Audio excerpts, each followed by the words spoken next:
ናት ለኛም ተርፋለች አዎ ግን ደህና ይሞን ተስፋ የላትም ወይ ተስፋ በዚህ ሰዓት እኛም ተስፋ የለንም አስበዋል ለእህቷ ልጅ አልተመለሰች ለኛ ትመለሳለች እናንተ ራሱ ያን ማድረግ አልነበረባችሁ እኔና ሲፉ እኮ ትንሽ ካረጋጋት ብለን ነበር መድኃኒቱን የሰጠናት ግን እሷ ላትመለስ አበደች ለማንኛውም መጣሁ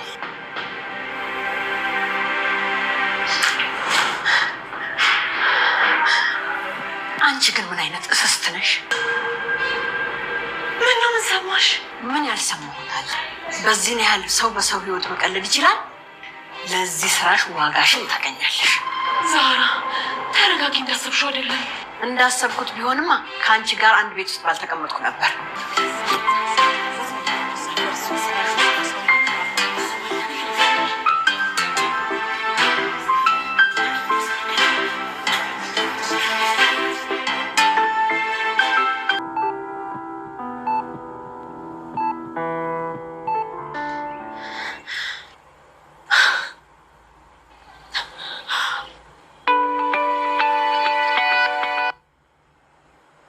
ሜርሲ አንቺ ወፍራም ጥንቸል አንቺ ቤት ውስጥ ተደላድለሽ ቁጭ ብለሻል ምን እያልሽ ነው የወሬኛ ሙስጠፋ የተባለ ሰውዬ ዝም ብሎ ሲያስለፈልፈኝ ዛራ ሁሉን ነገር ሰምታለች ምን አዎ ለማንኛውም ነገሮች መበላሸት የለባቸውም እንዴ ያንን አወቀ ማለት እኮ ምን ሁላችንም ነው የሚያጠፋን ምንድን ነው የምታስፈራሪኝ ሴትዮ ይልቁንስ የሚደረገውን ነገር አድርጊ አሁኑኑ ወደዛው እመጣለሁ እሺ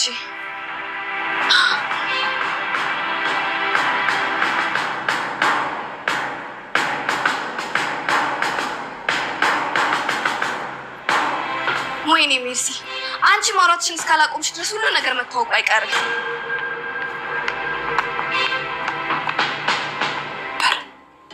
ለነገሩ ጉዳትም ቢሆን ደግ ሰውን ነው የሚመርጠው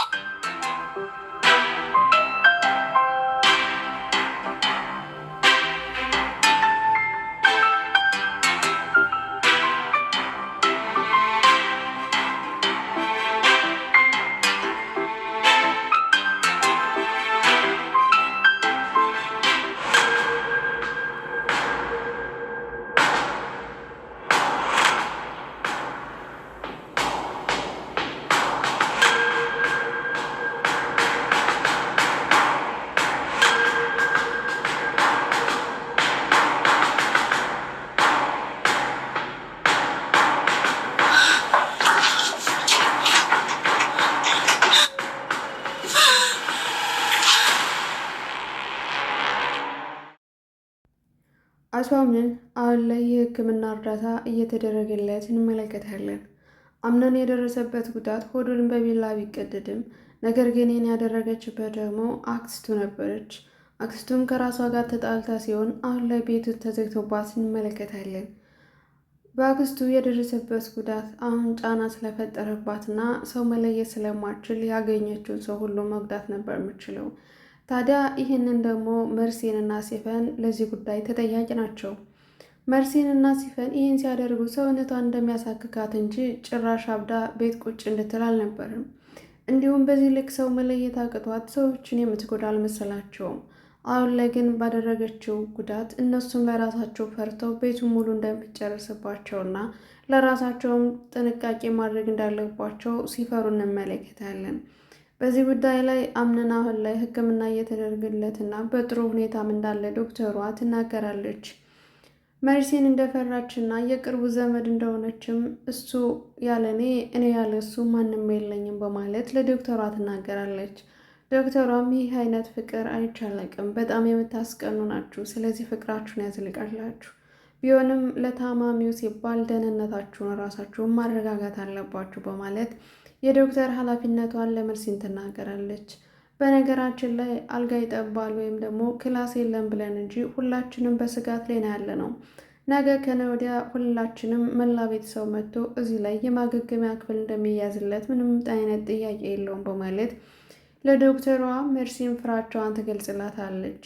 ቢሆንም አሁን ላይ አምነን የሚያሰጋ ነገር የለውም፣ ከጥቂት ቀናት በኋላ ይነቃል፣ ስለዚህም ወደ ቤታችሁ በሰላም ትመልሳላችሁ፣ ለታካሚው ደህንነት ሲባል እናንተ መረጋጋት አለባችሁ በማለት ሀሳቧን ውድቅ ታደርገውና ወደ አምነን ትሄዳለች።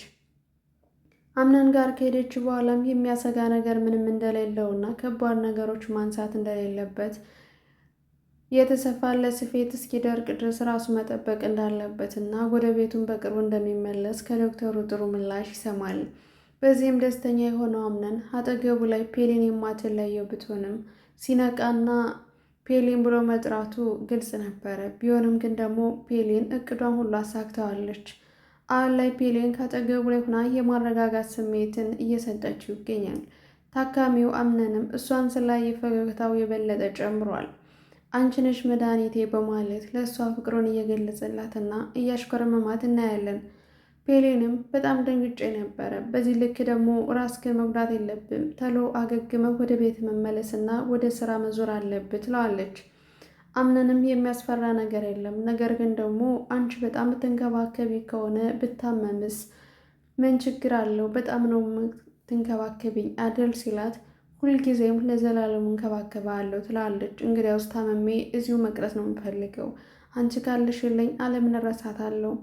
ምንም ቢሆን ከአንቺ የሚበልጥብኝ ነገር የለም። እኔ ልታመምና አንቺ አስታሚኝ በማለት ፍቅሩን እየገለጻላት ሳለ ድንገት ታዲያ የአምነን ጸሐፊ በመካከላቸው ጣልቃ ትገባለች። አምነን መንቃቱን ስትመለከት ደስተኛ የሆነችው ጸሐፊዋ የማናግር ነገር አለኝ፣ ምናልባት ሰዓቱ አሁን ላይሆን ይችላል፣ ነገር ግን ደግሞ ስለ ድርጅቱ ላወራ እፈልጋለሁ ብትልም ፔሊን ልታስወጣት ብትፈልግም አምነን ግን ቀልጠፍ ብሎ ምንድን ነው ተናገሪ ሲላት ፔሊን ስትል ምንም አይነት ችግር የለውም ተናገሪ ይላታል። አምነን እዚህ ላይ በሙሉ ኩራት ፔሊን የትኛውን ቦታ ላይ ብትሆን ችግሩንና ደስታውን እንድትጋራ ይፈልጋል።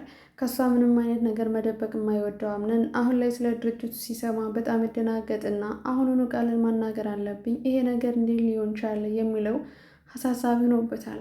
ታዲያ ድርጅቱ ለምንድን ነው አጉል ቦታ የወደቀበት? በአንዳንድ የሂሳብ ስሌት ስህተት እንደተሰራና ነገሮችን ደግሞ ችላ በማለቱ ይህንን ነገር አሁኑኑ እንደሚያስተካክል ተነግረዋለች። መርሲን በዚህ ጉዳይ ላይ ሀሳቧ ተወጥሮና አምነን ያለበት ሁኔታ ቢያስጨንቃትም ነገር ግን ደግሞ የአሮጊቷ የወይዘሮ ሞርዚና በዚህ ልክ ሰዎች እንደምትጎዳ ፍጹም ያላወቀችዋ ከሙስጠፋ ጋር ከጀርባ ሁና ታወራለች። ይህን ሚስጥሯንም ከኋላ ሁና ሙሉ በሙሉ ታሪኩን ወይዘሮ ዛህራ ታሪካቸውን ትሰማለች እና ዛሬ የሰማችው ነገር ለማመን ቢከብዳትም ቤቱን ሙሉ እንደዚህ እያቀጣጠሉት ያሉት ሲፈንና ይቺ ሴት ናቸው ማለት ነው። ይህን ጉዳቸው ምን አይነት ናቸው? ከሰው የተፈጠሩ የማይመስሉ ከሰው ጋር እየኖሩ በዚህ ልክ ሰዎችን መግዳት ለምን አስፈለገ? በማለት ታዝናለች። ታዲያ ሚስጥሯንም ይህን ነገር በዚህ ከቀጠለ ለእህቷ ልጅ ያልተመለሰች ለእኛ እንዴት ትመለስልናለች? በማለት መርሲን ፍራቸዋን ለሙስጠፋ ትነግረዋለች። ሙስጠፋም እናንተ እኮ እንደዚህ ማድረግ አልነበረባችሁም፣ ሲጀመር የሚሆነው ሁሉ ደግሞ አብረን እናያለን በማለት ጥሏት ይሄዳል። ከጀርባ ሁና ስትመለከታት እየተከታተላቻት እንደሆነና አንድ ባንድ ሁሉ ነገር የሰማቸዋ ወይዘሮ ዛህራ እያንዳንዱን ነገር ለአምነን ይንቃ እንጂ እነግረዋለሁ ያኔ ጉድሽ ይፈላል ስትላት በጣም ነበር የደነገጠችው። መርሲን አሁን ላይ ምን ማድረግ እንዳለባት ግራ በመጋባቷ ወይዘሮ እና ዛህራን ብትለምናትም እሷ ግን አሻፍሬ በማለት ጥላት ትሄዳለች። አንዴ ተንበርክካ አንዴ እጆቿን እየሳመች አንዴ ጉንጮቿን እየሳመች እባክሽን እናቴ እወድሻለሁ እኮ እኔ ክፉ አትሁኝብኝ፣ በቤተሰብ መሀል ደግሞ ጣልቃ አትግቢ፣ እኔ በፍጹም እንዲሆን አይደለም ፈልጌ የነበረው ነገር ግን ደግሞ የእጇን ማግኘት ስለነበረባት ብቻ ነው ብትላትም ቢሆንም ሴትዮ ያለችበትን ሁኔታ በምን እንደሆነ ታውቂያለሽ? ቤት ተቆልፎባትና የገንዛ የእህቷን ልጅም በቢላ የወጋችው እኮ በአንቺ የተነሳ ነው፣ አየሽ፣ ለዚህ ሁሉ ተጠያቂዋ አንቺ ነሽ በማለት ታስፈራራታለች። ፍራቿ ጥግ ቢሆንና አምነን ከሰማ ነገሩ እንደሚያልቅላት ታውቃለች። ግን አቶ አምነን አሁን ላይ ማገገሚያ ሆነ እንጂ ሙሉ በሙሉ ጤንነቱ እስካልተረጋገጠ ድረስ በዛህራ ላይ አሁን ላይ ምንም አይነት ወሬ እንዳልተናገረችባት እናወራለን። ታዲያ በዚህ መካከል ዛህራ በምታወራበት ሰዓትና አንድ ነገር ኮሽ ባለ ቁጥር ፍራቿ የበለጠ የጨመረባት መርሲን ለሲፈን በመደወል ሁሉ ነገር እና ዛህራ እንዳወቀችባትና የአሁንም ቀሪውን በጥንቃቄ ማድረግ እንዳለባት ትነግራታለች። ሲፈንም በንዴት መካከል ሆና አንቺ ማውራት እስካልቻልሽ ድረስ ዝም ብቴ ምን አለበት? ሚስጥራችንን ሚስጥር ሆኖ ቢቀር ምን አለበት? አመልሽ ምንድን ነው ብትላትም ሴትዮ ሳላስበው ያ ወደ ሙስጠፋ ነው ያስለፈለፈ እንጂ እኔ ሆን ብዬ አይደለም ብትላትም ግን በዚህ በጣም የተበሳጨችዋ ምን ማድረግ እንዳለባት በጥንቃቄ ለማሰብ ትሞክራለች። ተወዳጁና ልብ አንጠልጣይ ተከታታይ ድራማ የምትከታተሉ ቤተሰቦች ለዚህ ቻናል አዲስ ከሆናችሁ ሰብስክራይብ፣ ላይክ በማድረግ ቤተሰብ እንሆን። እንዲሁም ነባር ቤተሰቦች ስለምታበረታቱ እያመሰገንኩ ሀሳብ አስተያየታችሁን በኮሜንት ላይ አስቀምጡልኝ። በዛሬው በክፍል 20 ፓርት ላይ ይሆናል። በቀጣይ ፓርት ይዤላችሁ የሚመጣው ደግሞ የአምንን መጨረሻውና የወይዘሮ መርሲን ሚስጥሯን እውነትና ዛራ ትናገራለች ወይስ ደግሞ አፈናው በዛው ትቀራለች የሚለውን ነው። በስተመጨረሻም ወይዘሮ መርሲን ያለችበትን ሁኔታ ለማወቅ ወደ ወይዘሮ ሞርዚና ክላስ ትገባለች። ወይዘሮ ሞርዚናም አሁን ላይ ያለችበት ሁኔታ በጣም የሚያስፈራና ራሷን ስታ እስከሆነና አንዳንዴ መለስ ሲልላት ያደረገችው ነገር ስለምታስታውስ በጣም በጸጸት እናያታለን። ራሷን በምግብና በውሃ የከለከለችው ወይዘሮ ሞርዚና አሁን ላይ መርሲንን ስታያት በጣም ትደነግጣለች። መርሲ ምን ሲያቅለበልባት ወደ እሷ ክላስ እንደገባች ባላቅም፣ ነገር ግን በውጭ በኩል ቆልፋባት መውጫ ስታሳጣትና በፍርሃት ስትንቀጠቀጥ መርሲንን እያየን ድራማችን እንጨርሳለን።